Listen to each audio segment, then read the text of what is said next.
Hello everyone, today we are going to discuss about the mathematical conjecture which says that choose any positive integer. If it is odd, multiply with 3 and add 1. If it is even, divide by 2. Take that result and again if it is odd, multiply with 3 and add 1. If it is even, divide by 2 and keep on doing it.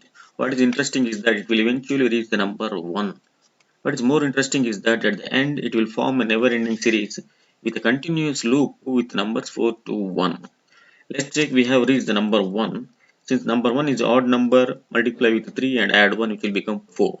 4 is even, divided by 2, it will become 2. 2 is even, divided by 2, it will become 1. Again this series will continue like this, 4 to 1. For the people who do not know what is mathematical conjecture, it is a mathematical conclusion which is based on tentative basis without proof. It is having a computative evidence or a data set which can prove it, but conceptually or theoretically not yet proved. The name of our conjecture is COLLATZ conjecture. It is named after a German mathematician Lothar COLLATZ, who introduced this conjecture in 1937. This conjecture is known with different names like 3n plus 1 problem, Ulma conjecture, Hasse's algorithm, Hailstorm series. Let's take any random number and test how this conjecture behaves. For example, take 8. 8 is even, so divide by 2 becomes 4. 4 is even, divide by 2 becomes 2. 2 is even, divide by 2 becomes 1. 1 is odd, so multiply with 3 and add 1 becomes 4. 4 is even, divided by 2 becomes 2. 2 is even, divided by 2 becomes 1. We can see the series is repeating with 4 to 1. Take one more example. This time take 20. 20 is even, so divide by 2 becomes 10.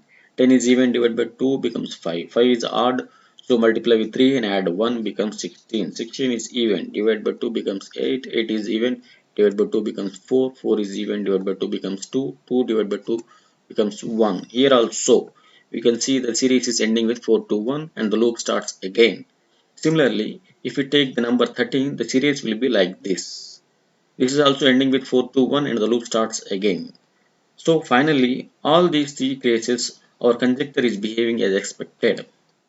Now put the values of the conjecture on a graph and see how it looks. When we plot the values derived with the number 25, the graph looks like this. We can see the line is going up multiple times and going down multiple times.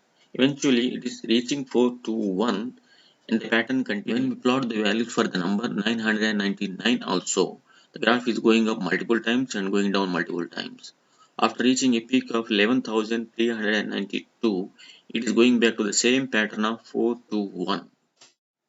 Similarly, when we post the values for the number 555, the graph is going multiple times up and down and finally reaching the pattern of 4 to 1. When we plot the values of all three numbers 25, 555 and 999, the graph looks like this.